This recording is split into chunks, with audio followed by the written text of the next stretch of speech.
ഈ ഷെർലോക്കിനെ ഇൻവൈറ്റ് ചെയ്തായിരുന്നു ഇങ്ങോട്ട്. അത് ഇടയ്ക്ക് കയറുമെന്ന് എനിക്ക് നല്ല ഉറപ്പായിരുന്നു. അതുകൊണ്ട് ആ വാക്ക് മുഴുവിപ്പിക്കുന്നതിന് മുമ്പ് താഴേക്ക് വിട്ടത്.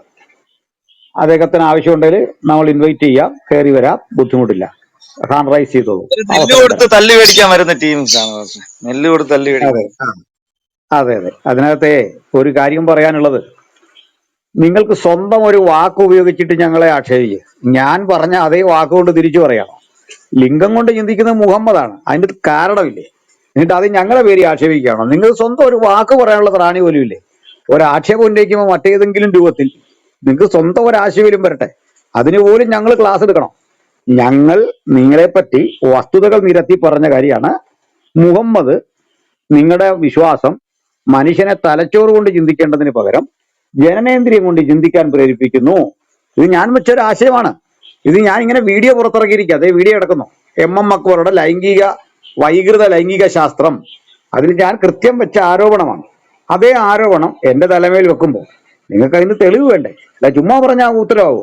ഒരിക്കലൊരു മനുഷ്യൻ ഒരുത്തനെ പറ്റി പറഞ്ഞു, നീ എന്റെ ഭൂമിയിൽ കയറിയിട്ട് ചേന കട്ടെടുത്തോണ്ട് പോയി.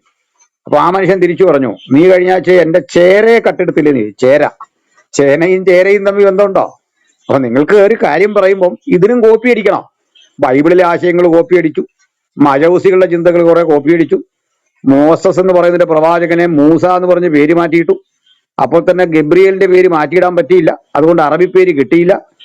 ഈസ എന്ന് പറഞ്ഞൊരു പേര് നിങ്ങൾ ഉണ്ടാക്കി. ഇങ്ങനെ കഥകൾ ഒത്തിരി മെനഞ്ഞു. അവസാനം ഇത് ക്രിസ്ത്യാനി മുമ്പോട്ട് വെക്കുന്ന ഏത് കാര്യം ഉണ്ടല്ലോ അതെല്ലാം കോപ്പി അടിക്കണം.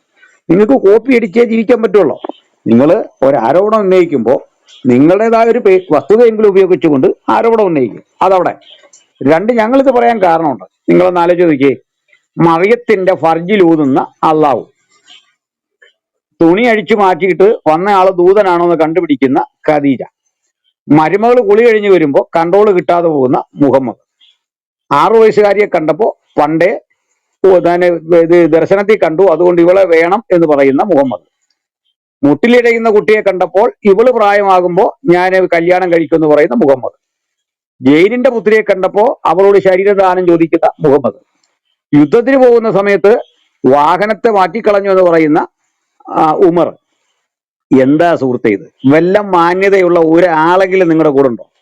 ഞങ്ങൾ ഇത്രയും നാളെ ചോദിച്ചുകൊണ്ടിരുന്ന മുഹമ്മദിന്റെ 10 ഗുണങ്ങളാണ്. ഇപ്പൊ ഞങ്ങളുടെ പുതിയ ചോദ്യം വെക്കും, ഒരു മാന്യതയുള്ളവനെ, നിങ്ങളുടെ വിശ്വാസത്തിൽ ഒരു മാന്യതയുള്ളവനെ, ഒരു ഏകദേശ മാന്യത ഉള്ള ഒരാളെ ഒന്ന് കാണിക്കോ? ഇസ്ലാമിന്റെ സഹാബികളുടെ ചരിത്രത്തിൽ, ഇസ്ലാമിന്റെ ചരിത്രത്തിൽ, ഖലീഫമാരുടെ ചരിത്രത്തിൽ തലയ്ക്ക് വെളിവുള്ള, നേരെ ചൊവ്വേ ജീവിച്ച, സ്ത്രീപീഡകനല്ലാത്ത, ലൈംഗിക കോമരങ്ങളല്ലാത്ത ഒരുത്തനെ കാണിക്കാൻ നിങ്ങൾക്ക് പറ്റുമോ? ഞങ്ങൾ വസ്തുത ഉന്നയിച്ച് ചോദിക്കുന്നത്. അതിനിപ്പോ വന്നൊരു ചോദ്യം സ്ത്രീകളെ കിണറ്റിലെറിയുന്ന കാര്യമാണ്. സ്ത്രീകളെ കിണറ്റിലെറിഞ്ഞാൽ തെറ്റാണ്. ഞങ്ങൾ അവിടെ ഒന്നുകൂടെ പറയൂ, അത് അന്നത്തെ കാലത്ത് സ്ത്രീകളെ കിണറ്റിലെറിയുന്ന ഒരു സിസ്റ്റം ഉണ്ടായിരുന്നു. ഒറ്റ സ്ത്രീയും അതിനെതിരെ പരാതി പറഞ്ഞിട്ടില്ല. അവർക്ക് വലിയ സന്തോഷമായിരുന്നു. കിണറ്റിൽ ചാടുമ്പോഴേ അവർ പറയും അത് ഭയങ്കര സുഖമായിരുന്നു. അതിന്റെ അള്ളാഹുവിന്റെ പ്രവാചകൻ അത് ആദ്യം കാണിച്ചപ്പോൾ മറ്റുള്ളവർക്കും അതൊരു പ്രചോദനമാകും. ഞങ്ങൾ ഇങ്ങനെയല്ല ഉരുളുവോ? തീർച്ചയായിട്ടും ഞങ്ങളുടെ കൂട്ടത്തില് തെറ്റ് ചെയ്യുന്ന ആളുകളുണ്ടെങ്കിൽ അവരെ ഞങ്ങൾ തെറ്റാണെന്ന് ബോധ്യപ്പെട്ടാൽ, അല്ലാതെ ഒരാളുടെ പേരിൽ അപവാദം പറഞ്ഞിട്ട് കാര്യമില്ല. അയാളെ കുറ്റവാളി എന്ന് സംശയാസ്പദമായി വിധിക്കപ്പെടുമ്പോൾ ഞങ്ങൾ അത്തരത്തിലുള്ള ആളുകളിൽ നിന്ന് മാറി നിൽക്കും. അല്ല, അവരെ കൊല്ലാനൊന്നും ഞങ്ങൾക്ക് പ്രമാണമില്ല. കല്ലെറിഞ്ഞു കൊല്ലാനോ ഓടിക്കാനോ ഉന്മൂലനം ചെയ്യാനോ ഒന്നും പറ്റില്ല. അത് ആരായിരുന്നാലും ഏതൊരാളായിരുന്നാലും. അപ്പോൾ ഞങ്ങൾ വസ്തുതകൾ ഉന്നയിച്ചാണ് സുഹൃത്തെ നിങ്ങളെ പറ്റി പറയുന്നത്. ഇവിടെ വന്നേക്കുന്ന വിഷയം എന്താണ്? നിങ്ങൾ IBTയുടെ പേരിൽ ഒരു ഫേക്ക് ഗ്രൂപ്പ് ഉണ്ടാക്കുന്നു. എത്ര പേരെ കിട്ടി? എന്നിട്ട് നിങ്ങൾക്കറിയാം, വെറും 15 മിനിറ്റ് മുമ്പ് മാത്രം ഇൻഫോം ചെയ്തിട്ട് ഞങ്ങൾ ഈ ഗ്രൂപ്പ് ഇട്ടു. 327 ആളുകൾ ഇപ്പൊ ഇത് കണ്ടോണ്ടിരിപ്പുണ്ട്. മനസ്സിലായോ? അതുകൊണ്ട് നിങ്ങളൊരു കാര്യം, ഇത്ര അടവൊന്നും ഇറക്കിക്കൊണ്ട് ഞങ്ങളുടെ അടുത്തോട്ട് വരരുത്. വന്നു കഴിഞ്ഞാൽ ഒരു കാര്യം ഓർത്താൽ മതി. നിങ്ങൾ ഈ ഗ്രൂപ്പ് പൂട്ടിക്കാൻ ശ്രമിച്ചു. നിങ്ങൾ പല ഗ്രൂപ്പുകൾ പൂട്ടിക്കാൻ ശ്രമിച്ചു. ഇരിക്കുന്ന പ്രിൻസിന്റെ ID ഹൈജാക്ക് ചെയ്തു, എന്റെ ID ഹൈജാക്ക് ചെയ്തു, പല വിധത്തിലുള്ള ബുദ്ധിമുട്ടുണ്ടാക്കി. ഇതേ പണി ഞങ്ങൾ തിരിച്ചു തുടങ്ങിയാൽ ബാക്കി കാണുമോ? നിങ്ങളൊന്ന് ആലോചിച്ച് നോക്കി. ഞങ്ങളുടെ മാന്യത അതൊന്നുമല്ല. നിങ്ങളെ പൂട്ടിച്ചിട്ട് ഞങ്ങൾക്കൊന്നും നേടാനില്ല. നിങ്ങളെ എന്തിനാ പൂട്ടിക്കുന്നത്? കുറെ തെറി പറയാനും അശ്ലീലം പറയാനും അല്ലാതെ നിങ്ങളുടെ ഗുരു വല്ലതും പഠിപ്പിച്ചിട്ടുണ്ടോ? നിങ്ങളുടെ മാസ്റ്റർ എന്താ നിങ്ങളെ പഠിപ്പിച്ചേ? നിങ്ങളുടെ മാണിക്യ കൊട്ടാരത്തിലെ ചക്രവർത്തി എന്താ നിങ്ങളെ പഠിപ്പിച്ചേ? സ്ത്രീയുടെ കൂടെ എങ്ങനെ ജീവിക്കണം, അവളോട് എങ്ങനെ സെക്സ് ആചരിക്കണം, പ്രായമുള്ള സ്ത്രീയുടെ കൂടെ ആകുമ്പോൾ അത് എങ്ങനെ ആയിരിക്കണം, എത്ര സ്ത്രീകളെ കേട്ടാൽ? എന്റെ പൊന്നു സുഹൃത്തുക്കളെ, ഈ അശ്ലീലം പറയുന്ന നിങ്ങളുടെ റൂമിലേക്ക് ആര് വരാനാണ്? ഈ അടർച്ചുള്ളി കേൾക്കാൻ ആർക്കാണ് താല്പര്യം? നിങ്ങളെപ്പറ്റി പറയുമ്പോഴേ ഞങ്ങൾക്ക് അതിനകത്ത് ബുദ്ധിമുട്ട് എന്താന്ന് വെച്ചാൽ നിങ്ങൾ ഇത് ചോദിക്കുന്നോണ്ട് പറയുക, അല്ലെങ്കിൽ ഞങ്ങൾക്ക് ബുദ്ധിമുട്ടായത് മഹാ അനാശാസ്യം അശ്ലീലം. അതുകൊണ്ട് മര്യാദയ്ക്ക് നിങ്ങൾക്ക് വല്ലതും പറയാനുണ്ടെങ്കിൽ കയറി വന്ന് പറയാം, ഞങ്ങൾ അവസരങ്ങൾ തരും. ഞാൻ തൽക്കാലം നിർത്തുന്നു. മോഡറേറ്റേഴ്സ് ബാക്കി കാര്യങ്ങൾ ചെയ്തോളും. ഗുരു ജോർജോ, സിസ്റ്റർ ലിയോ, ചാക്കോ പാസ്റ്ററോ എന്താ അടുത്ത നമ്മുടെ ചർച്ചയിലേക്ക് പോകാം. ഞാൻ ഇത്രയൊന്ന് പറഞ്ഞതേ ഉള്ളൂ. ഒന്നുകൂടി താഴെ കേൾക്കുന്ന സുഹൃത്തുക്കള്, നമുക്ക് റിപ്പോർട്ടടി കിട്ടാനുള്ള സാധ്യത നിങ്ങൾക്കറിയാമല്ലോ. അത് പരിഗണിച്ചുകൊണ്ട് മാക്സിമം ഇത് ഷെയർ ചെയ്യണം. 117 പേര് ഷെയർ ചെയ്തിട്ടുണ്ട്. ബാക്കി ആളുകൾ കൂടി ആ ഷെയർ ഓപ്ഷൻ പരമാവധി ഉപയോഗിച്ചിട്ട് എല്ലാവരും ഇങ്ങനെയൊക്കെ നേരിട്ടാൽ നേരിടാനുള്ള മെക്കാനിസം ഞങ്ങൾക്കുണ്ട്. അതുകൂടി ഒന്ന് ബോധ്യപ്പെടുത്തുകയാണ്. പരമാവധി ഷെയർ ചെയ്യണം. ഷെയർ ഓപ്ഷൻ അറിയാത്തവർക്ക് വേണ്ടി പറയട്ടെ, കമന്റ് ബോക്സിന് ശേഷം കാണുന്ന ആ ഓപ്ഷനിൽ കൈകുത്തുക. എന്നിട്ട് അതിൽ ഏറ്റവും താഴെ കാണുന്ന ഓപ്ഷനിൽ നിങ്ങൾക്ക് സ്പർശിക്കാം. അതിനുശേഷം ഷെയർ എന്ന് കാണും, അവിടെ കൂടി ഒന്ന് ക്ലിക്ക് ചെയ്യാം. അത്ര ലളിതമാണ് ഈ കാര്യം. അപ്പോൾ ഈ റൂം നിങ്ങളൊന്ന് ഫോളോ ചെയ്യണം. ഞങ്ങൾ ഒരാഴ്ച ഈ റൂമിൽ കാര്യമായ പ്രോഗ്രാം ഉണ്ടായില്ല. ഞങ്ങൾക്കൊക്കെ തിരക്കായിരുന്നു, അതാണ് കാരണം. മറ്റു ഗ്രൂപ്പുകളിലും പോകേണ്ടി വന്നു. ഏതായാലും ഞങ്ങൾ ഇനി വിടാൻ ഭാവമില്ല. ഞാൻ പറഞ്ഞല്ലോ, ഒരു വീഡിയോയിൽ പറഞ്ഞു, ഞാൻ ഇസ്ലാമിക വിമർശനം അവസാനിപ്പിച്ച് മറ്റു ചില കാര്യങ്ങളിലേക്ക് ശ്രദ്ധ കേന്ദ്രീകരിച്ചാണ്. വീണ്ടും ഇതാണ് പണിയെങ്കിൽ ഞങ്ങളുടെ ജോലി തിരക്ക് കൂടും. അത് വർദ്ധിപ്പിച്ചാൽ നിങ്ങൾക്കാണ് ബുദ്ധിമുട്ടുണ്ടാകുന്ന കൂടി ഒരിക്കൽ കൂടി ഓർമ്മപ്പെടുത്തുന്നു. മാനവരിൽ മഹോന്നതൻ ഇനി സ്പേസിൽ നിന്നിറങ്ങാൻ യാതൊരു വഴിയുമില്ല. അത് ഒന്നുകൂടെ ഓർമ്മപ്പെടുത്തിക്കൊണ്ട് ഞാൻ നിർത്തുന്നു. മോഡറേറ്റേഴ്സ് ബാക്കി കാര്യങ്ങൾ ഒന്ന് കൈകാര്യം ചെയ്യട്ടെ. Praise the Lord. ഞാന് കുത്ത് ഐബിറ്റിയുടെ കുറച്ച് കാര്യങ്ങൾ കേൾക്കാൻ ഇടയുണ്ടായി. പക്ഷെ എനിക്ക് ആ റൂമിൽ കൂടുതൽ നേരം കേട്ടിരിക്കാനുള്ള എന്താ പറയാ ക്ഷമയില്ലാത്തതുകൊണ്ട് ഞാൻ അവിടുന്ന് മാറി.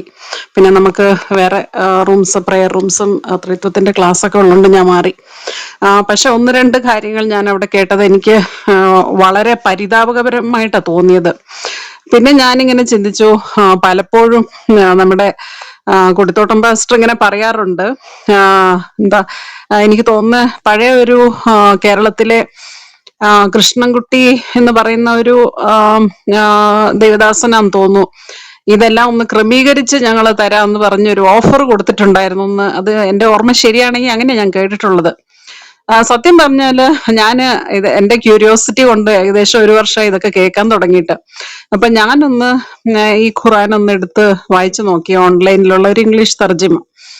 അപ്പോൾ എനിക്കിത് വലിയ എന്താ പറയാ, ഈ ഒരു അറിയാത്ത ഒരു ലാംഗ്വേജിൽ പഠിച്ച് ഓതുന്നത് വളരെ എളുപ്പമാണ്. പക്ഷെ അറിയുന്ന ഒരു ലാംഗ്വേജിൽ, ഇപ്പം മലയാളീസ് ആണെങ്കിൽ മലയാളത്തിൽ, അല്ലെങ്കിൽ വേറെ ലാംഗ്വേജസ് വായിക്കുമ്പോൾ മനസ്സിലാവുന്ന ഒരു ഭാഷയിൽ വായിച്ച് പഠിച്ച് അത് കഴിഞ്ഞ് ഈ കാര്യങ്ങൾ കേൾക്കുമ്പം എനിക്ക് തോന്നുന്നില്ല ഒരുപാട് കോൺട്രഡിക്ഷൻ ഉള്ള ഒരു കാര്യവും, പിന്നെ ക്രിസ്ത്യാനികളെ യഹൂദരെയൊക്കെ കൃത്യമായിട്ട് ആക്ഷേപിക്കുന്ന ഒരു കാര്യവും, അതുപോലെ തന്നെ ഒരുപാട് കോൺട്രഡിക്ഷൻ ഉള്ള ഒരു പുസ്തകമാണ്. അത് മാത്രമല്ല അവിടെ ഒരുപാട് ഡൗട്ട്സ് അല്ലെങ്കിൽ ഒരുപാട് സംശയങ്ങൾ മനുഷ്യന്റെ മനസ്സിൽ ഇട്ട് കൊടുക്കുന്ന ഒരു പുസ്തകമാണ്.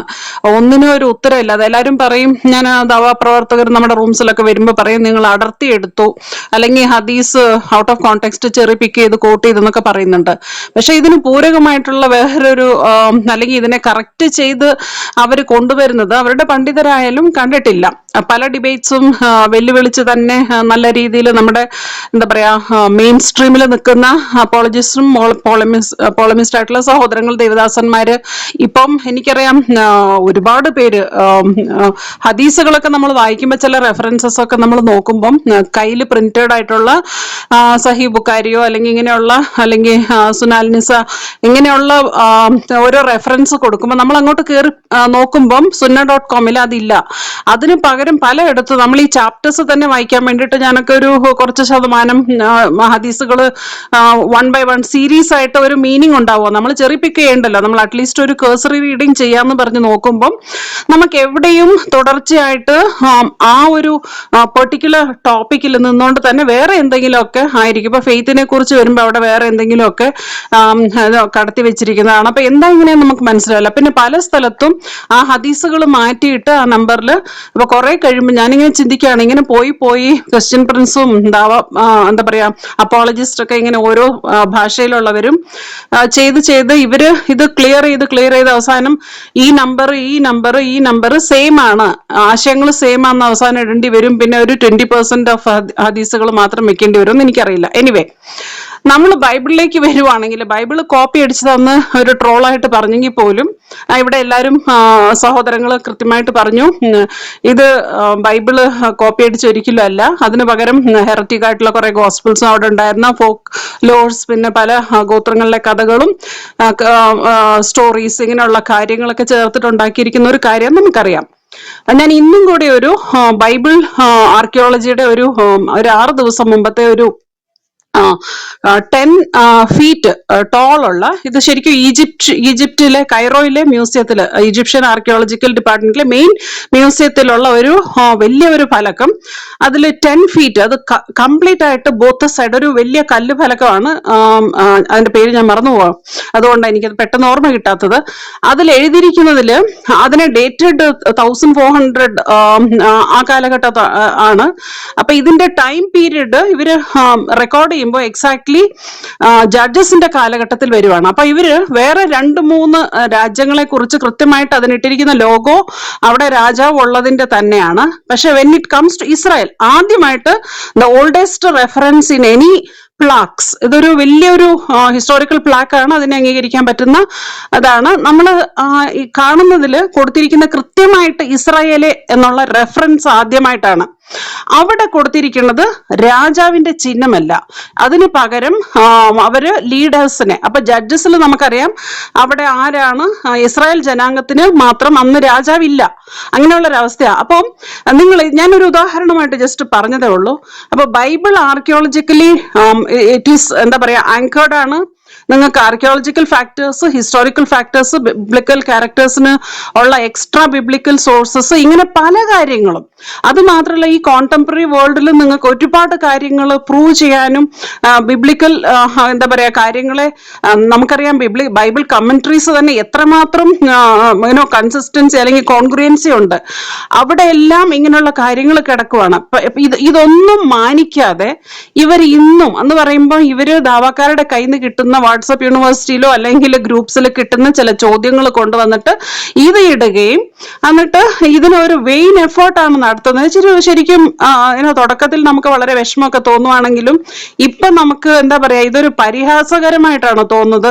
It's a vain attempt. ഇവര് ഇങ്ങനെ എന്താ പറയാ വെളുപ്പിക്കാൻ പറ്റാത്ത ഒരു സാധനത്തിന് ഇത്രമാത്രം പായൽ പിടിച്ചതിനെ പായലിട്ട് വെള്ള പെയിന്റ് ഇട്ടിട്ട് ഇത് ചെയ്യാൻ നോക്കണത്. അതിന്റെ കൂടെ തന്നെ എന്താ പറയാ ഇന്നലെ ഒരു റൂം ഇട്ടിട്ടുണ്ടായിരുന്നു. അതില് ഞാനിങ്ങനെ നോക്കുവാണ്, ഒരു സഹോദരൻ ഫേക്ക് ഐഡിയിൽ വന്നിട്ട് കുറെ പാസ്റ്റർമാരുടെയൊക്കെ എന്താ പറയാ പാസ്റ്റർമാരും പള്ളിയിലച്ചന്മാരുടെയും കന്യാസ്ത്രീകളുടെ കുറെ കഥകള് ഇങ്ങനെ കൊണ്ടുവന്നിടും. അപ്പൊ ഞങ്ങള് എന്താ പറയാ ഒന്ന് സെർച്ച് ചെയ്ത് നോക്കുമ്പോൾ എന്തോരം കേസസാ വരുന്നത്. അത് നമ്മുടെ സഹോദരങ്ങളും ഇങ്ങനെ ഇടുമായിരുന്നു. അപ്പൊ ഈ കമ്പീറ്റ് ചെയ്ത് ഇങ്ങനെ പോകുമ്പോ ഞാൻ നോക്കുവാണ്, ഇവർക്ക് അവസാനം പറയാനൊന്നും ഇല്ല. എന്നിട്ട് കുറച്ച് തെറികളോ അല്ലെങ്കിൽ കുറച്ച് വേണ്ടാത്ത വാക്കുകളോ പറിച്ചിട്ട് പോവാൻ മാത്രമേ ഉള്ളൂ. എനിവേ നമ്മള് കാണുവാണ് ഇവര് ചെയ്യുന്ന എല്ലാ പ്രതികരണമോ അല്ലെങ്കിൽ ഇങ്ങനെയുള്ള എഫേർട്സും ഇത് ഒരു എന്താ പറയാ ഇറ്റ്സ് യൂസ്ലെസ് അല്ലെങ്കിൽ ഒരു വെയിൻ അറ്റംപ്റ്റ് ആണ് ബൈബിളിനെയും ക്രിസ്ത്യാനിറ്റിയെയും. ഈവൻ ഖുറാൻ വായിച്ചു നോക്കിയാൽ തന്നെ നമുക്ക് എന്താ പറയാ ഏറ്റവും കൂടുതലും ഇങ്ങനെ ഒരു ശരിക്കും ഇത് ഉള്ളതാണോ എന്നുള്ളൊരു തോന്നൽ ഒരു ക്രിസ്ത്യാനിക്ക് തോന്നിപ്പോ ഒരു മതഗ്രന്ഥത്തിൽ അല്ലെങ്കിൽ ഒരു സ്ക്രിപ്ചർ എന്ന് പറയുന്ന കാര്യത്തിൽ ഇങ്ങനെയൊക്കെ എഴുതി വെച്ചിട്ടുണ്ടല്ലോ എന്നുള്ളൊരു തോന്നൽ വന്നു പോകും. എനിവേ ഈ IBTയെ കുറിച്ച് ഇങ്ങനെ വേറൊരു റൂം അവര് ഇട്ടത് എനിക്ക് തോന്നുന്നത് നമ്മള് എന്താ പറയാ പ്രതികരിക്കാൻ ഈ റൂം ഇട്ടത് നന്നായി. അറ്റ്ലീസ്റ്റ് ഒരു ഇൻഫർമേഷൻ മറ്റുള്ളവർക്ക് കൊടുക്കണം, അല്ലെങ്കിൽ ഇതിന്റെ പേരിൽ അവർ മറ്റുള്ള കാര്യങ്ങൾ ചെയ്യും. എനിവേ താങ്ക് യു ഇവിടെ സംസാരിക്കാൻ സമയം തന്നതിന്. യേശുക്രിസ്തുവിന്റെയും ബൈബിളിന്റെയും നിത്യസത്യങ്ങളും അതിന്റെ ട്രൂത്ത്സിനെ ഒരിക്കലും ഇങ്ങനെ ഒരു വ്യാജ പുസ്തകം കൊണ്ടുവന്നിട്ട് അതിനെ ഇല്ലാണ്ടാക്കി കളയാൻ പറ്റത്തില്ല. സത്യം എപ്പോഴും സത്യമായിട്ട് നിത്യതയിലേക്ക് അത് മനുഷ്യനെ എന്താ പറയാ സത്യത്തിലേക്ക് വഴി നടത്താനുള്ള ദൈവത്തിന്റെ വചനങ്ങളാണെന്ന് നമുക്ക് തീർച്ചയായിട്ടും ഇതൊക്കെ കാണുമ്പോൾ കൂടുതലും നമുക്ക് ഉറപ്പ് വരുത്താൻ കഴിയും. എനിക്കൊരു അഭ്യർത്ഥന ഉണ്ട്, ഈ കാര്യങ്ങൾ നമ്മുടെ സഹോദരങ്ങൾ ഈ അപ്പോളജിസ്റ്റ് ചെയ്യുന്നതിനെ അറ്റ്ലീസ്റ്റ് പേരൻസ് ആയിട്ടുള്ളവര് അല്ലെങ്കിൽ കാറ്റഗിസ്റ്റ് ആയിട്ടുള്ളവർ ഇമ്പോർട്ടൻ്റ് ആയിട്ട് ഇത് മനസ്സിലാക്കുകയും ഇത് രണ്ടും ഒന്നല്ലെന്ന് ഈ കാലഘട്ടത്തിലെങ്കിലും നമുക്ക് ഉപകാരപ്രദമായിട്ടുള്ള ഇത്ര റിസ്ക് എടുത്താണ് ഇവരിത് ചെയ്യുന്നതെന്ന് തിരിച്ചറിഞ്ഞ് അതിനെ എന്താ പറയാ വേണ്ട രീതിയിൽ മക്കളെ പഠിപ്പിച്ചു കൊടുക്കുകയും കുഞ്ഞുമക്കൾക്കൊക്കെ ഇത് പറഞ്ഞു കൊടുക്കുകയും ചെയ്യണം. ഇത് കുഞ്ഞുമക്കൾക്ക് മാത്രമല്ല, ഞാൻ പ്രായം ചെന്നവർക്കും മറ്റുള്ളവർക്കും എല്ലാവരും നമ്മുടെ സമൂഹത്തിലുള്ളവർ പൊതുസമൂഹത്തിൽ ഇത് സാമൂഹികമായിട്ടുള്ള ഒരു ഇമ്പോർട്ടൻ്റ് ഉള്ള കാര്യം തന്നെയാണ്. പൊളിറ്റിക്കൽ ആയിട്ടുള്ള ഇസ്ലാമിന്റെ കാര്യങ്ങളും പിന്നെ ബൈബിളിനെതിരെ വരുന്ന ആക്രമണങ്ങളും നമ്മുടെ കമ്മ്യൂണിറ്റിയിൽ നമ്മുടെ മക്കളെ അപഹരിച്ചുകൊണ്ട് പോകാൻ വേണ്ടിയിട്ട് ഇതിനെ തന്ത്രപൂർവ്വം ഉപയോഗിക്കുന്ന ഈ കാലഘട്ടത്തിലെ സ്ട്രാറ്റജീസ് അല്ലെങ്കിൽ ഫ്രോഡുലന്റ് ആയിട്ടുള്ള കാര്യങ്ങൾ മനസ്സിലാക്കണമെന്ന് അഭ്യർത്ഥിക്കുന്നു. Thank you. Amen. Praise the Lord. പ്രിയമുള്ളവരെ, നമ്മുടെ IBTയുടെ ഈ ടോപ്പിക്കിൽ കിടക്കുന്നത് വാസ്തവത്തിൽ അത് അതുപോലെ തന്നെ പകർത്തി എന്ന അർത്ഥത്തിലല്ല നമ്മൾ അത് ഇട്ടിരിക്കുന്നത്. നമുക്കറിയാം, ഇവിടെ ഇരിക്കുന്ന ക്രൈസ്തവർക്കറിയാം ഒരിക്കലും ബൈബിളിന്റെ കോപ്പി അല്ല എന്നാണ്. കോപ്പി എന്ന് പറയുമ്പോൾ ഇതിന് ബൈബിളിൽ നിന്ന് പകർത്തി എടുക്കുക എന്നുള്ളതല്ലേ.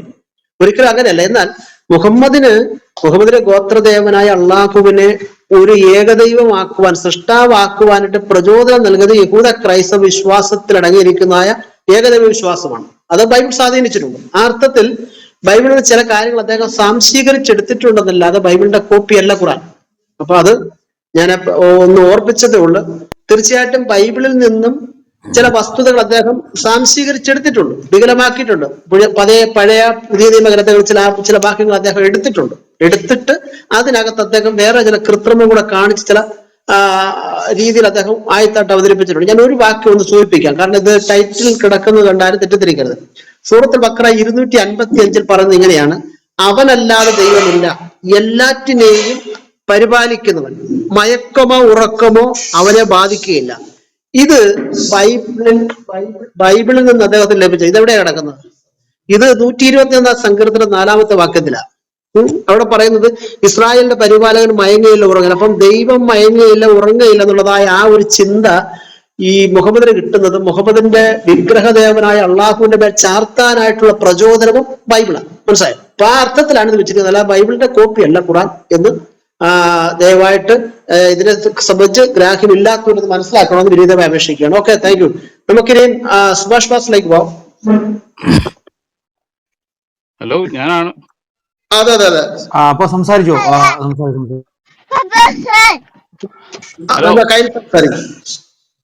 കേക്കാമോ? പറയുന്നത് കേക്കാമോ?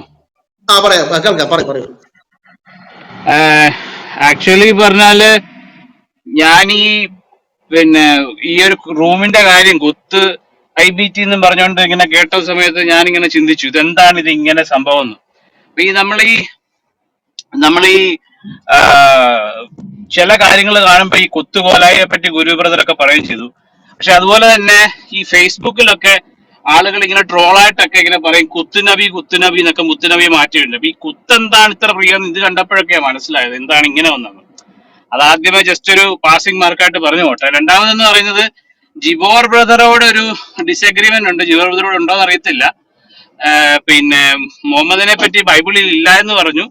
പക്ഷെ അത് തെറ്റാണ്. ഞാൻ തികച്ചും MK ബ്രദറിനോട് വളരെ യോജിച്ചുകൊണ്ട്, MK ബ്രദറെ താങ്കൾ ഇവിടെ ഉണ്ടെങ്കിൽ താങ്കൾക്ക് സന്തോഷിക്കാൻ ഒരു സുവർണാവസ്ഥയാണ്. ഒരു ക്രിസ്ത്യാനിയെ ഞാൻ സമ്മതിക്കുകയാണ്. ബൈബിളിൽ മുഹമ്മദിനെ പറ്റി പറഞ്ഞിട്ടുണ്ട്. ആ പറഞ്ഞിരിക്കുന്നത് എങ്ങനെയാണ്?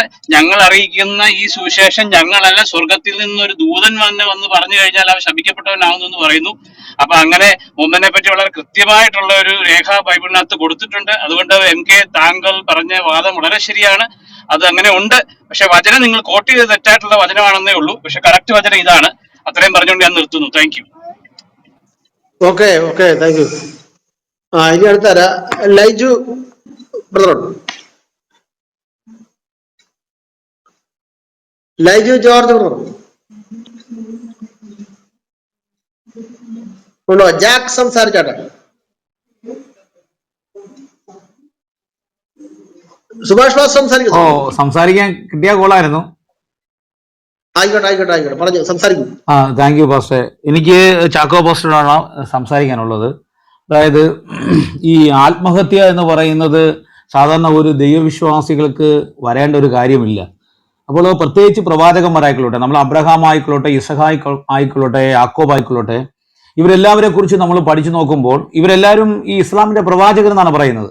അപ്പൊ അങ്ങനെ ആയിക്കൊള്ളട്ടെ, അവർ വാദഗതിയിൽ അങ്ങനെ പ്രവാചകനെ വെച്ചാലും ഈ വേദപുസ്തകത്തിൽ നമ്മൾ ഉടനീളം പരിശോധിക്കുമ്പോൾ ആദാൻ നബി എന്ന് പറയുന്നു, ലോത്ത് നബി എന്ന് പറയുന്നു.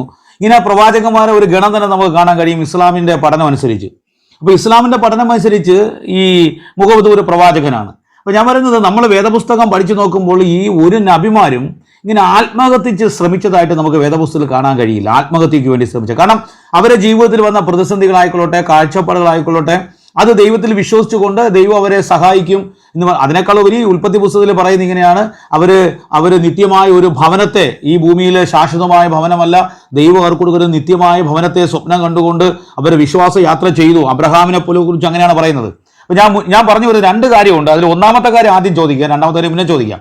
അപ്പൊ അവിടെ ഒരു പ്രവാചകന്മാരും ആത്മഹത്യ ശ്രമിച്ചിട്ടില്ല. പക്ഷേ ഈ മുഹമ്മദ് ആത്മഹത്യക്ക് ശ്രമിച്ചു എന്നുള്ള 2 പുസ്തകങ്ങളിൽ, അതായത് സൂറ 18-ലും 26-ലും ഞാൻ വായിക്കാം.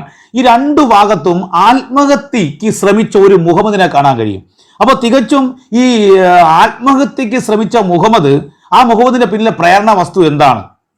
കാരണം ഒരിക്കലും ഒരു പ്രവാചകൻ ആത്മഹത്യ ശ്രമിക്കത്തില്ല, ദൈവവുമായിട്ടുള്ള ബന്ധത്തിൽ ഒരിക്കലും ആത്മഹത്യ ശ്രമിക്കത്തില്ല. അപ്പോൾ മുഹമ്മദ് എന്ന് പറയുന്ന ഇവരുടെ പ്രവാചകന, ഈ ഖുറൈശി ഗോത്ര ദൈവങ്ങളുടെ മുമ്പിൽ നിന്നും വേർതിരിക്കപ്പെട്ട ഈ പ്രവാചകൻ എന്ന് പറയാൻ പറ്റുള്ളൂ. അല്ല, ദൈവത്തിന്റെ പ്രവാചകൻ എനിക്ക് അംഗീകരിക്കാൻ പറ്റില്ല. കാരണം ദൈവത്തിന്റെ പ്രവാചകൻ ഒരിക്കലും ആത്മഹത്യക്ക് ചെയ്യാൻ ശ്രമിക്കത്തില്ല.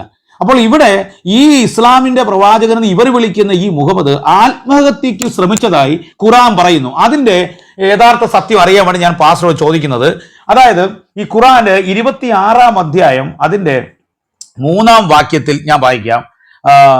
സൂറത്ത് 20 കവിതകൾ എന്നാണ് ആ പുസ്തകത്തിന്റെ പേര്. അഷുവാർ എന്ന എന്തൊക്കെ എഴുതിയിരിക്കുന്നത് കവിതകൾ. അതില് 26-ാം അധ്യായം 3-ാം വാക്യത്തിൽ, അവർ സത്യനിഷേധികൾ അല്ലാത്തതിനാൽ നീ നിന്റെ ജീവനെ നശിപ്പിച്ചേക്കാം.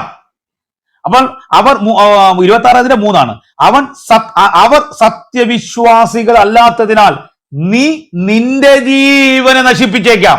അപ്പോൾ ഇവിടെ 26-ന്റെ 3-ൽ പറയുന്നത് തൻ്റെ ജീവനെ നശിപ്പിക്കുവാൻ മുഹമ്മദ് സ്വരുക്കൂട്ടി, അല്ലെങ്കിൽ മുഹമ്മദ് താല്പര്യപ്പെട്ടിരുന്നു എന്നാണ് എനിക്ക് തോന്നുന്നത് 26-ന്റെ 3-ൽ പറയുന്നത്. അതേപോലെ തന്നെ ഞാൻ ഒരു വാക്കുകൂടെ വായിക്കാം പാസ്റ്റർ, ഇതിന് ഞാൻ പാസ്റ്ററിലേക്ക് വരാനായിരിക്കുകയാണ്, ഒന്ന് ക്ഷമിക്കണം. ഞാൻ അത് എടുത്ത് വെച്ചിരുന്നതാണേ. വരാം പാഷ 18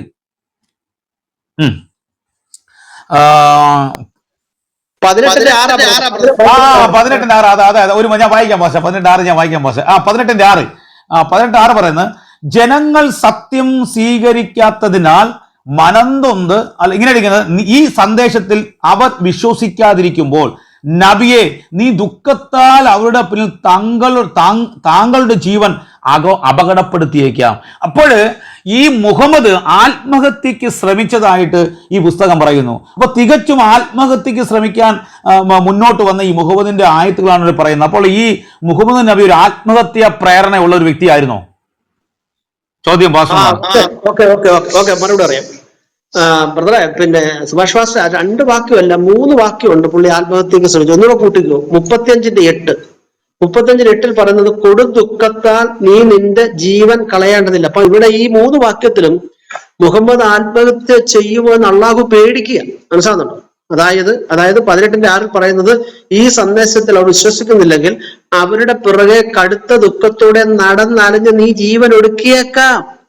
ചില കുട്ടികളെ കുറിച്ച് പറഞ്ഞില്ല, എടാ കൊച്ചെ നീ ഇങ്ങനെ പോയാൽ ചാകത്തേ ഉള്ളു, നീ തൊലയത്തേ ഉള്ളു. ഓവർ സ്പീഡിൽ പോണ പിള്ളേരോട് പറയാറില്ലേ, ബൈക്കിലും മറ്റൊക്കെ പോയി, കുഞ്ഞെ ഇങ്ങനെ പോകാതെ പോയാൽ നീ ചാകത്തേ ഉള്ളു എന്ന് പറഞ്ഞവർക്ക് പേടിയാ. അപ്പൊ ഇവിടെ അള്ളാഹു പേടിക്കുകയാണ് ഈ മുഹമ്മദ് ചാകുവോ. മനസ്സിലായോ?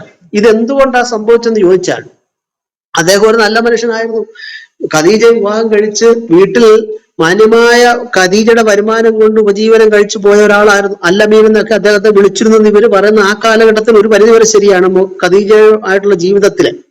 എന്നാൽ ഈ വഹൈ വന്ന് ലഭിക്കുന്നു, അല്ലെങ്കിൽ മലക്കിനെ കണ്ടു എന്ന് പറഞ്ഞുകൊണ്ട് ഇദ്ദേഹത്തിന്റെ മനസ്സിലിരിപ്പ് അനുസരിച്ച് ഒരു പ്രവാചകനാകുക, യഹൂദ ക്രൈസ്തവരുടെ ഇടയിൽ ഞാനും ഒരാളാകുക എന്നുള്ള ധാരണ വരികയും ഒരു പ്രവാചക പദവിയിലേക്ക് ഇദ്ദേഹം എപ്പോൾ ഇറങ്ങിത്തിരിച്ചു അപ്പോൾ മുതലാണ് ഇദ്ദേഹത്തെ ഇത് ബാധിക്കുന്നത്. മനസ്സിലായി? അതുവരെ ഇദ്ദേഹത്തിന് ആത്മഹത്യാ പ്രവണതയില്ല. കാരണം ഇദ്ദേഹത്തെ വളർത്തിയ അബൂ താലിബോ അതുപോലെ തന്നെ അബ്ദുൽ മുത്തലീഫോ ഇവരുടെയൊക്കെ കീഴിലാണ് ഇദ്ദേഹം വളർന്നത്. ആ സമയത്തൊക്കെ ഇദ്ദേഹത്തെ കുറിച്ച് ചരിത്രം പറഞ്ഞിരിക്കുന്നതെല്ലാം നല്ല മിടുക്കനായിരുന്നു, ജോലി ചെയ്യുമായിരുന്നു, നാഥനാ ബാലനായിരുന്നു എന്നൊക്കെയാ പറയുന്നത്. അന്നേരം ഒന്നും ആത്മഹത്യാ പ്രവണതയില്ല. വാസ്തവത്തിൽ ആ സമയത്താണ് മരിക്കേണ്ടത്. കാരണം ചെറുപ്പത്തിലെ പിതാവ്, ജനിക്കുന്നതിന് മുമ്പേ പിതാവും, ജനിച്ച 6-ാമത്തെ വയസ്സിൽ മാതാവ് മരിച്ചു പോയല്ലോ. നാഥനെ പോലെ വളർന്ന അദ്ദേഹത്തിന് ജീവിതത്തിൽ നൈരാശ്യം വരേണ്ടതായ ടൈമൊക്കെ ആ സമയങ്ങളിൽ ഉണ്ടായിരുന്നു. പക്ഷെ അന്നൊന്നുമില്ല. പക്ഷേ ഇദ്ദേഹം ഈ അള്ളാഹുവിന്റെ, അതായത് ഈ കാബ ക്ഷേത്രത്തിലെ അള്ളാഹു എന്ന് പറയുന്ന ദേവന്റെ മലക്കിനെ കണ്ടു എന്ന് പറയുന്നത് ആ നിമിഷം മുതലാണ് ആത്മഹത്യാ പ്രേരണ ഇദ്ദേഹത്തിന് ഉണ്ടാകുന്നത്. ഞാൻ ആ ഒരു ഭാഗം ഞാൻ വായിക്കാം. അതായത് ഗിറാഫയിലെ മലക്കിന്റെ സന്ദർശനം കഴിഞ്ഞതിന് ശേഷം പിന്നീട് ഇദ്ദേഹത്തിന്റെ ജീവിതം താളം തെറ്റുക. പിന്നീട് ഇദ്ദേഹത്തെ ആത്മഹത്യയിലേക്കും അതുപോലെ തന്നെ ഒരു വല്ലാത്ത സ്ഥിതിയിലേക്ക് ഇദ്ദേഹത്തിന്റെ മനസ്സ് പോവുകയാണ്. അപ്പം ഈ മലക്ക് വന്ന് സംസാരിക്കുന്നത് തന്നെ ഇദ്ദേഹത്തെ കൊല്ലാനായിട്ടാണ് ശ്രമിക്കുന്നത്. അതായത് ഇദ്ദേഹത്തിന്റെ വായും മൂക്കും ഇങ്ങനെ അമർത്തി പിടിച്ചുകൊണ്ടാണ് സംസാരിക്കാനായിട്ട് പറയുന്നത്. അപ്പം അവിടെ മുഹമ്മദ് പറയുന്നുണ്ട്, ഞാൻ ശ്വാസം മുട്ടുന്നു, എനിക്ക് ശ്വാസം മുട്ടുന്നു, വീണ്ടും വന്ന് ഇഖ്റ വായിക്കുക എന്ന് പറയുന്നുണ്ട്. അപ്പോഴത്തേന് എനിക്കറിയത്തില്ല എന്ന് പറയുമ്പോൾ വീണ്ടും മലക്ക് വന്ന് ഇദ്ദേഹത്തിന്റെ വായും മൂക്കും പൊത്തിപ്പിടിക്കുന്നതായിട്ട് ആ ചരിത്രത്തിൽ രേഖപ്പെടുത്തിയത്. ഒരു മനുഷ്യന്റെ വായും മൂക്കും കൂടെ അതും മലക്കാ വരുന്നത്. മലക്ക് വന്ന് പൊത്തിപ്പിടിച്ചാൽ എങ്ങനെയായിരിക്കും? ഇവരുടെ കാഴ്ചപ്പാടിലെ മലക്കെന്നൊരു സാങ്കല്പിക മലക്കാണ്. അങ്ങനെ പൊത്തിപ്പിടിച്ചാൽ എങ്ങനെയിരിക്കും? 3 പ്രാവശ്യം പൊത്തിപ്പിടിച്ച് എനിക്ക് ശ്വാസം മുട്ടി, ഇനിയും പൊത്തിപ്പിടിക്കുമോ, ഇനിയും എന്നെ ഞെക്കുമോ എന്ന് ഞാൻ ഭയപ്പെട്ടു എന്ന് പറഞ്ഞു. അപ്പം ആദ്യം വന്ന മലക്ക് ഇദ്ദേഹത്തെ കൊല്ലാനായിട്ടാണ് വരുന്നത്. മനസ്സിലാകുന്നുണ്ടോ? ഒന്നത്. രണ്ടാമത്, ഈ ദർശനം കഴിഞ്ഞതിന് ശേഷം ഇദ്ദേഹത്തിന് ഉണ്ടായതായ മാനസിക വികാരത്തെ കുറിച്ച് ഇസ്ലാമിക ചരിത്രകാരന്മാർ രേഖപ്പെടുത്തിയിരിക്കുന്നത് ഇങ്ങനെയാണ്. ഞാനൊരു ഭാഗം വായിച്ച് കേൾപ്പിക്കാം. ഡോക്ടർ മുഹമ്മദ് ഹുസൈൻ ഹൈക്കലിന്റെ മുഹമ്മദ് എന്ന പുസ്തകത്തിന്റെ പേജ് 180-ലും വിശുദ്ധ ഖുർആൻ വിവരണം വോള്യം 7 പേജ് 4637-ലും രേഖപ്പെടുത്തിയിരിക്കുന്നത് ഇങ്ങനെയാണ്. ഹിറാ ഗുഹയിലെ മലക്കിന്റെ സന്ദർശനത്തിന് ശേഷം പിന്നീട് ജിബ്രീൽ പ്രത്യക്ഷപ്പെട്ടില്ല. ഖദീജ പറഞ്ഞു, താങ്കളെ നാഥൻ ഉപേക്ഷിച്ചെന്നാണ് തോന്നുന്നത്. ഭയവും പരിഭ്രാന്തിയും അദ്ദേഹത്തെ വീണ്ടും മലമുകളിലും ഹിറാ ഗുഹയിലും എത്തിച്ചു. ഹിറാ പർവ്വതത്തിൽ നിന്നോ അബൂ ഖുബൈസ് പർവ്വതത്തിൽ നിന്നോ താഴോട്ട് ചാടി മരിക്കുവാൻ അദ്ദേഹം ആലോചിച്ചു അത്രേ. മനസ്സിലായോ? തന്റെ മഹത്തായ പ്രതീക്ഷ തകർക്കപ്പെടുകയും ഇനി ജീവിച്ചിരുന്നിട്ട് എന്ന് അദ്ദേഹം ചിന്തിച്ചിരിക്കണം. ഇത് ഇവര് പറയുന്ന പണ്ഡിതന്മാർ പറയുന്നത്. അപ്പം മലക്കിന്റെ സന്ദർശനം കഴിഞ്ഞതിന് ശേഷം അബൂ ഖുബൈസ് പർവ്വതത്തിൽ വെച്ചോ ഹിറാ ഗുഹയിൽ നിന്നോ താഴേക്ക് ചാടി ചാകാനായിട്ട് അദ്ദേഹം പ്ലാനിട്ടെന്ന്. അപ്പൊ ഇത് എന്തുകൊണ്ടായി സംഭവിച്ചെന്ന് ചോദിച്ചാൽ, ബൈബിളിന്റെ പരിപ്രേക്ഷ്യത്തിൽ നിന്ന് ചിന്തിച്ചാൽ സാത്താനാണ് ആത്മഹത്യക്ക് പ്രേരിപ്പിക്കുന്നത്. അതിന്റെ അറിയണമെന്നുണ്ടെങ്കിൽ നമ്മുടെ കർത്താവ് യേശു ക്രിസ്തുവിന്റെ അന്ത്യത്താഴ സമയത്തെ ആ രംഗം ഒന്ന് പരിശോധിച്ചാൽ, യോഹന്നാൻ 13-ാം അധ്യായം ഒന്ന് പരിശോധിച്ചാൽ മതി. അപ്പം മുക്കി യൂദാ ഇസ്കറിയോത്താ കേസ് കൊടുക്കുന്നു. അപ്പം ലഭിച്ച ഉടനെ തന്നെ എന്താ സംഭവിച്ചത്? പിശാച് അവനിൽ കയറിയെന്നാ പറയുന്നത്. മനസ്സിലാകുന്നുണ്ടോ? അപ്പം വാസ്തവത്തിൽ അതിനു മുമ്പ് തന്നെ ഇവന്റെ പിശാചിന്റെ കൂത്തരങ്ങായി ഇവൻ തീർന്നു. അപ്പം പിശാച് കയറി കഴിഞ്ഞതിന് ശേഷം പിന്നെ അടുത്ത നടപടി എന്താണ് ഇവന്റെ? പിന്നെ ആത്മഹത്യ എന്ന് കാണുന്നത്. പിന്നീട് അവൻ പുറത്തേക്ക് വന്നു. ആ രാത്രി ഭക്ഷണത്തിൽ നിന്ന് എഴുതിട്ട് പുറത്തേക്ക് വന്നതായ അവൻ നേരെ പോകുന്ന എങ്ങോട്ടാ പോണത്? പിന്നെ തീരുന്നതായിട്ടാണ് കാണുന്നത്. അപ്പം പിശാചിന്റെ പ്രവർത്തനമാണ് മുഹമ്മദിനെ കൊണ്ട് ഇത്തരത്തിലുള്ളതായ പ്രവൃത്തി ചെയ്യിച്ചത്. അതിന് കാരണം എന്ന് ചോദിച്ചാൽ, ആയിഷ പറയുന്നുണ്ട് പ്രവാചകരോടൊപ്പം പിശാച് എപ്പോഴും ഉണ്ടായിരുന്നു. അപ്പം സുഭാഷ് മാസ്റ്റർ എന്റെ ഉത്തരം കിട്ടും. ഞാൻ ആ ഒരു ഹദീസും കൂടെ വായിച്ചിട്ട് ഇവിടെ നിർത്താം. സഹീഹായ മുസ്ലിം 1805 പ്രവാചക പത്നി ഐശയിൽ നിന്ന് ഞാൻ ചോദിച്ചു, പ്രവാചകരെ താങ്കളോടൊപ്പം ഉണ്ട് പിശാജ്? അവിടുന്ന് പറഞ്ഞത് എന്നോടൊപ്പം ഉണ്ട് പിശാജ്. മനസ്സിലായോ? അപ്പൊ പിശാജ് കൂടെയുള്ള ഒരാൾ എന്റെ സഹോദരന്മാരെ ആത്മഹത്യക്ക് ശ്രമിക്കും. കാരണം പിശാജിന്റെ ലക്ഷ്യം എന്താണ്? യോഹന്നാൻ 10:10 പറയുന്ന എന്താണ്? അവൻ വരുന്നത് എന്തിനു വേണ്ടിയാണ്? അറക്കുവാനും മുടിക്കുവാനും നശിപ്പിക്കുവാനും അല്ലാതെ പിശാജ് വരുന്നില്ല. അപ്പൊ പിശാജിന്റെ പ്രേരണയാലാണ് സഹോദരന്മാരെ ഇദ്ദേഹം ആത്മഹത്യക്ക് ശ്രമിച്ചത്. മനസ്സിലായോ? അല്ലാതെ മറ്റൊന്നും കൊണ്ടല്ല. അത് കാരണം ഇദ്ദേഹത്തിന് ഈ സന്ദർശനം ഉണ്ടാകുന്നതിന് മുമ്പേ ഒരു നല്ല മനുഷ്യനായിരുന്നു. പക്ഷെ എന്ന് ഇദ്ദേഹം പ്രവാചകനായി തീർന്നു അന്ന് മുതൽ ആത്മഹത്യാ പ്രവണത ഇദ്ദേഹത്തിന് ഉണ്ടായി. ദുഃഖം എന്ന് പറയട്ടെ, അദ്ദേഹത്തെ അപായപ്പെടുത്തി കൊല്ലുകയായിരുന്നു. ജൂത സ്ത്രീ കൊടുത്തതായ വിഷമാംസം കഴിച്ചാണ് മുഹമ്മദ് തീരുന്നത്. അങ്ങനെയാണ് ചരിത്രത്തിൽ ഒന്ന് വെളിപ്പെടുത്തിത്താ. അത് ജൂതസി ഏതെങ്കിലും ഒരു എനിക്ക് സംസാരിക്കണം പാസ്റ്റേ. എനിക്ക് സംസാരിക്കണ്ടേ പാസ്റ്റേ? ഒരു മിനിറ്റ്. അപ്പൊ ഞാൻ പറഞ്ഞ ചാക്കോ പാസ്റ്റർ ഇതും കൂടെ ഒന്ന് ചേർത്ത്, ഈ മാരണം ബാധിച്ചതും കൂടെ ഒന്ന് ചേർത്ത് കൺക്ലൂഡ് ചെയ്താട്ടോ. ഓക്കെ. അപ്പൊ ഞാൻ മാരണം എന്താണെന്ന് അറിയാത്തവരുണ്ട്, അതോ മാരണം എന്താന്ന് കൂടെ പറയണേ. ആയിക്കോട്ടെ. അപ്പം പിന്നെ എന്താ സംഭവം അറിയാം?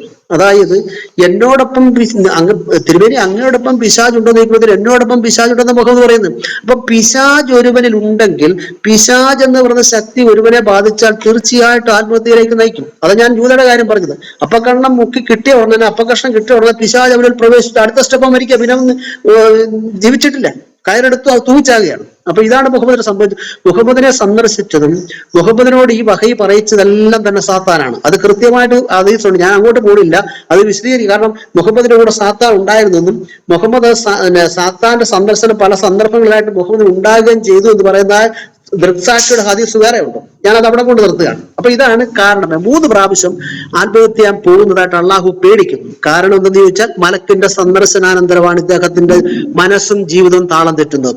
ഇനി രണ്ടാമത്, ഇദ്ദേഹത്തെ ജൂത പുരുഷന്മാരും സ്ത്രീകളും ഒക്കെ മാരണം ചെയ്തു. മാരണം എന്ന് പറഞ്ഞാൽ കൂടോത്രം എന്നാ, മന്ത്രവാദം ചെയ്ത് ഇദ്ദേഹത്തെ അബോധാവസ്ഥയിലാക്കിയ പല ചരിത്ര സംഭവങ്ങളുണ്ട്. മനസ്സിലാകുന്നത്? അത് ആയിഷ പറയുന്നുണ്ട്, ഒരു ഹദീസ് പറയുന്നത് ഇങ്ങനെയാണ്: തിരുമേനിക്ക് മാരണം ബാധിച്ചു, അതായത് കൂടോത്രം ബാധിച്ചത്. മനസ്സിലായോ? അതൊരു വസ്തുതയാണ്. വേദപുസ്തകം എന്താ പറയുന്നത്? ഇസ്രായേലിന് ആഭിചാരം ഏൽക്കുകയില്ല, തന്റെ വിശുദ്ധന്മാർക്ക് ലക്ഷണവിദ്യ ഫലിക്കത്തില്ല. അത്തരത്തിലുള്ളതായ ദുഷ്ടശക്തിയുടെ പ്രവർത്തനങ്ങളൊന്നും ക്രിസ്തുവിന്റെ വിശ്വാസികളെ, ക്രിസ്തുവിന്റെ ദാസന്മാരെ ബാധിക്കുകയില്ല. പക്ഷെ അപ്പുറത്ത് ആ ശക്തിയുണ്ട്. മനസ്സിലാകുന്നുണ്ടോ? അപ്പം ഈ തിരുമേനിക്ക് മാരണം ബാധിച്ചു, എന്നിട്ട് താൻ ചെയ്തിട്ടില്ലാത്ത കാര്യങ്ങൾ ചെയ്തതായിട്ട് തോന്നി തുടങ്ങിയെന്നാണ് ആര് പറയുന്നത്? ഐസ പറയുന്നത്. അപ്പൊ മാരണം ബാധിച്ചു ഒരു ജൂതൻ കൊണ്ടുവന്ന് മുഹമ്മദിന് മന്ത്രവാദം ചെയ്ത് മുഹമ്മദിനെ വശക്കേടാക്കുന്നത്, കുറെ നാള് മുഹമ്മദ് തളർന്നു കിടക്കുന്നൊക്കെ വേറെ ഹദീസുണ്ട്. അപ്പൊ ഇതൊക്കെ കൂട്ടി വായിച്ചു കഴിഞ്ഞാൽ മുഹമ്മദിന്റെ പിന്നിൽ ശത്രുവായ സാത്താൻ തന്നെയാണ് പ്രവർത്തിച്ചത്. മുഹമ്മദിനെ ഈ വിധത്തിലാക്കി സ്ത്രീ വിരുദ്ധത ഉള്ള ആയത്തിറക്കി, സ്ത്രീ സമൂഹത്തിന് ഭീഷണിയായി, മാനവ സമൂഹത്തിന് ദുരന്തമായി, ഇന്നും മാനവ സമൂഹത്തെ കാർന്നു തിന്നുന്ന ഒരു അർബുദമായി ഈ ഇസം നിലനിൽക്കാൻ കാരണമേ മുഹമ്മദിലൂടെ വന്നത് പിശാചാകുന്നു എന്നതിനകത്ത് 2 പക്ഷവുമില്ല. എന്തായാലും അദ്ദേഹത്തിന് അവസാനം ആത്മഹത്യക്ക് ശ്രമിച്ചു എന്ന് പറഞ്ഞെങ്കിൽ പോലും അവസാനം അദ്ദേഹത്തെ ജൂത സ്ത്രീ തന്നെ വിഷമാംസം നൽകി പാകം ചെയ്ത ആട്ടിറച്ചിക്കകത്ത് വിഷം കലർത്തി കൊടുത്ത് അദ്ദേഹം കഴിച്ച്, അങ്ങനെ 13 ദിവസത്തോളം ഗുരുതരമായ രോഗം ബാധിച്ചു കിടന്ന് അവസാനം ഐഷയുടെ മടിയിൽ തല വെച്ച് കിടന്ന് ശ്വാസം മുട്ടിയാണ് മുഹമ്മദ് മരിക്കുന്നത്. മനസ്സിലായി? ശ്വാസം മുട്ടി മരിക്കുകയാണ്. ശ്വാസം മുട്ടുമ്പോഴത്തേന് പുതപ്പ് മുഖത്തു നിന്ന് എടുക്കും, വീണ്ടും ശ്വാസം മുട്ടുമ്പോഴത്തേന് സ്വാഭാവിക നിലയിലാകുമ്പോഴത്തേനും പുതപ്പെടും. അങ്ങനെ ശ്വാസം മുട്ടിയാണ് അദ്ദേഹം മരിക്കുന്നത്. ദുരന്തപൂരിതമായിരുന്നു അദ്ദേഹത്തിന്റെ മരണം. ഇത് സാത്താൻ ഒരു മനുഷ്യനെ വേട്ടയാടിയാൽ എങ്ങനെ അവസാനിക്കും എന്നുള്ളതിന്റെ തെളിവാണ്. ഓക്കെ.